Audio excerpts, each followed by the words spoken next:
Jadavpur university, সেখানে সবসময় বামফ্রন্টের আখড়া, এসএফআইয়ের আখড়া, সেখানে কোনো দল এখনও পাত্তা পায়নি। তৃণমূল আমলে এসএফআইকে সেখান থেকে সরাতে পারেনি। একটা আখড়া, দেশ বিরোধী আখড়া, টুকরো টুকরো গ্যাংকের আখড়া।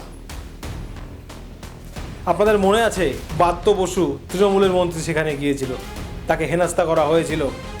আপনাদের আরও মনে আছে বিজেপির মন্ত্রী বা নেতা বাবুল সুপ্রিয় গিয়েছিল, তাকেও হেনস্থা করেছিল। কে করেছিল? এসএফআই, বামফ্রন্ট, মানে দেশ বিরোধী একটা সংগঠন। যাদবপুর ইউনিভার্সিটিতে এবিভিপি এবং এসএফআইয়ের মতো একটা দ্বন্দ্ব হয়েছে।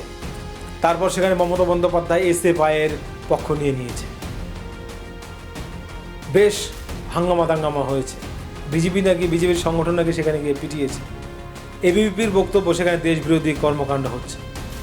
এবার সেখানে 28শে আগস্ট যাচ্ছে শুভেন্দু অধিকারী। 10,000 কণ্ঠে বন্দে মাতরম হবে, কারণ যাদবপুর ইউনিভার্সিটিতে দেশবিরোধী কাজ হয়, তাই ওখানে 10,000 কণ্ঠে বন্দে মাতরম হবে, উপস্থিত থাকবেন শুভেন্দু অধিকারী। তাহলে কি শুভেন্দু অধিকারীকেও কি আটকাবে নাকি? শুভেন্দু অধিকারীকেও কি বিক্ষোভ দেখাবে বামপন্থা, এসএফআই, দেশবিরোধীরা? সেদিন কিন্তু বড় একটা হবে একটা কিছু, 28শে আগস্ট, সেই দিনের দিকে তাকিয়ে থাকবো। শুভেন্দুর সামনে দেখি কে বাধা দিতে আসে।